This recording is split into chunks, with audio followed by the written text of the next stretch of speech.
भाजपचे लोकप्रतिनिधी तसंच उमेदवार राज्यातल्या 97,000हून अधिक मतदान केंद्रांना भेट देऊन पंचायत ते संसद पातळीपर्यंत पंतप्रधानांच्या विकसित भारताची माहिती देणार असल्याची माहिती भाजपा प्रदेशाध्यक्ष चंद्रशेखर बावनकुळे यांनी दिली।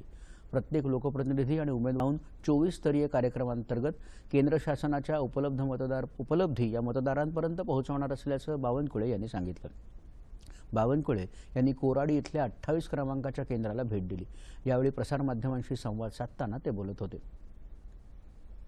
महाराष्ट्रातल्या 97,125 बूथवर बूथस्तरीय कार्ययोजना भारतीय जनता पार्टीने सुरू केली आहे।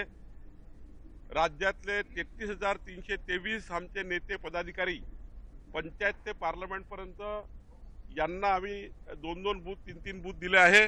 बूथस्तरीय कार्ययोजनेमध्ये 24 विषयावर आम्ही काम करणार आहोत।